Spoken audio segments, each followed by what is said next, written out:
Mo kí gbogbo ẹ̀yin olólùfẹ́ ìkànnì Àrólé Baba 1010 TV pé a tún kú dédé àsìkò yìí, ẹ kú àtàárọ̀, a kú iṣẹ́ lénìí.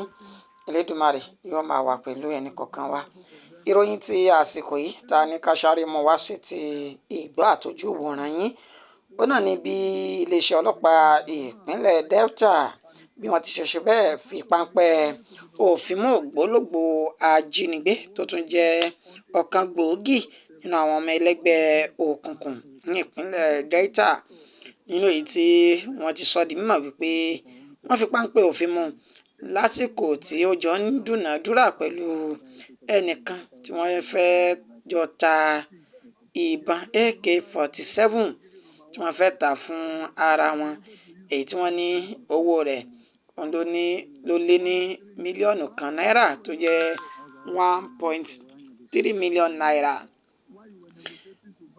Bright Edafe tó jẹ́ alukoro iléeṣẹ́ ọlọ́pàá ìpínlẹ̀ Delta òun náà lẹ́ ń wò níwájú rẹ̀ yìí tó ń fi ọ̀rọ̀ wá ọ̀daràn náà ní ẹnu wò nínú èyí tó ti fi orúkọ ara rẹ̀ léde tó sì ti ṣe àlàyé pé pàtàkì tí ó jẹ́ kí òun fẹ́ ra ìbọn náà ó ní pé òun fẹ́ di olórí nínú ẹgbẹ́ òkùnkùn tí àwọn ń ṣe, nínú èyí tí wọ́n ti pa á láṣẹ fún òun pé kóun tó lè di olórí pátápátá níṣe ni òun gbọ́dọ̀ kọ́kọ́ lọ ra ìbọn AK-47.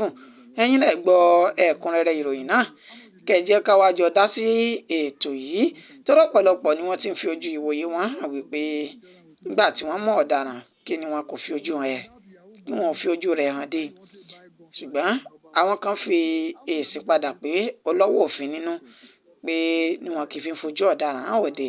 Kí lẹ̀yin gbàgbọ́ nípa ọ̀rọ̀ yìí?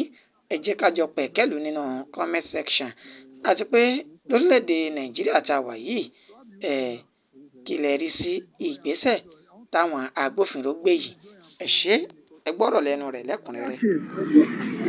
The suspected kidnappers who were trailing on getting to their hideout, we saw this young man who was negotiating to buy one AK-47 rifle from them for the sum of 1.3 million naira. He claimed that he was lobbying to become number one in Vikings confraternity, and part of the requirement to be number one in Vikings confraternity is to own at least one AK-47 rifle. What is your name? Amadasun Victor, sir. Amadasun Victor. Yes, sir. Why were you arrested? I was arrested because I wanted to buy AK-47. Why do you want to buy AK-47 rifle? I was asked to buy AK-47 because I was made for number one man in Vikings. Vikings? Yes, sir. Okay, let's say if you not buy the AK, then I will give you number one. Yes, sir. Okay, so how much you wanted to use to buy the AK-47? 1.3 million, sir. 1.3 million, sir. 1.3 million. So yes. How were you arrested? I was arrested in an hotel while negotiating to buy the rifle. While you were negotiating to buy the rifle? The rifle. What do you do for a living? I have a car wash here I manage, and I also deal with internet. Be specific. Internet what? Internet fraud. Say and where make people hear. Internet fraud, sir. Okay, internet fraud. Yes. What kind of internet fraud do you do? Yahoo.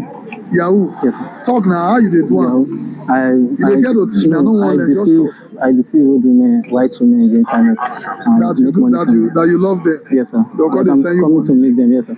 How much do they send you? At times they won't send you. How much will the biggest so they don't send you? Sometimes 8 million because I have friends who share with. Okay, they share them with people who connect you. Yes, sir.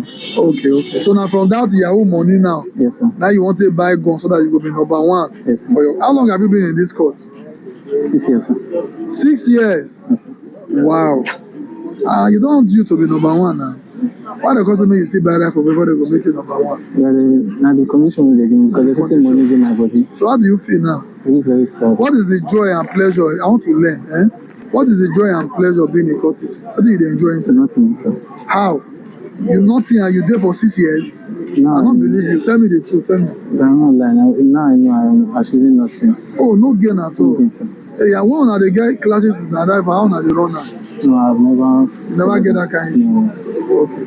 Congratulations, At least you don't understand that courtism is bad. Yes, sir. So now to go prison, go learn the remaining lessons. Now we are one the day if court finds you guilty. Thank you. Thank you very much.